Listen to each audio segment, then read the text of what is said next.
अल्हम्दुलिल्लाहि वहदहु ला शरीका लहु वस्सलातु वस्सलामु अला मन ला नबिय्य बअदा। जब जानवर को ज़बह करना हो तो चंद एक उमूर से बचना ज़रूरी है जो ज़बह करने वक़्त नहीं होने चाहिए। जानवर के ज़बह करते वक़्त ये उमूर वो हैं जो मकरूह हैं, इसका बहुत ख्याल फरमाएं। नंबर 1, जिस छुरी या आले से जानवर को ज़बह करना है, जानवर के सामने उसको तेज़ ना करें। ज़बह से पहले जानवर के सामने उसको लहराए नहीं। नंबर 2, कुंद छुरी से ज़बह ना करें कि जिसमें ज़ोर लगाना पड़े, ज़बह में जानवर को तकलीफ़ हो।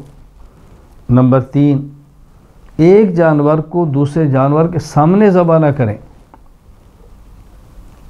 एक जानवर को दूसरे जानवर के सामने ज़बह ना करें। कोशिश करें अगर एक से ज़ायद जानवर हैं एक तरफ रख लें, एक जानवर लें ज़बह करें, फिर दूसरा लें उसको ज़बह करें। नंबर 4, ज़बह में चारों रगों के अलावा छुरी की नोक से हराम मग़ज़ को नाली तक काटना मकरूह है, यानी सिर्फ 4 रगें ज़बह करें, मज़ीद आगे ले जाना ये मकरूह है। नंबर 5, ज़बह के दौरान जानवर का सीना खोलकर दिल को काटना ये मकरूह है, यानी उधर जानवर ज़बह कर रहे हैं, अभी ज़बह मुकम्मल भी नहीं हुआ और आपने काट के दिल को निकाला, अल्लाह अकबर, से जानवर को तकलीफ़ होती है, एहतियात करें। नंबर 6, जानवर को ज़बह करते वक़्त जानवर की गर्दन को तोड़ देना ये भी मकरूह है। नंबर 7, जानवर की रूह निकलने और जानवर के ठंडा होने से पहले खाल उतारना या अज़ा को काटना ये भी मकरूह है।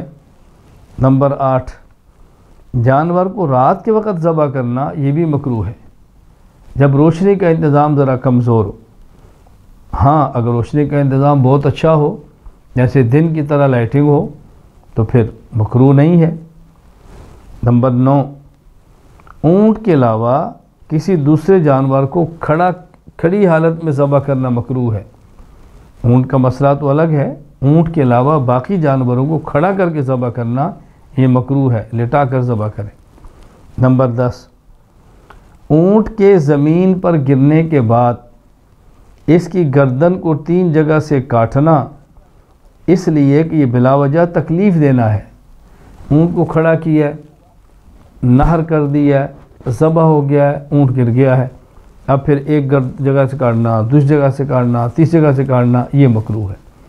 तो कुर्बानी करते वक़्त इन चीज़ों का ख्याल करें कि ये काम नहीं करने।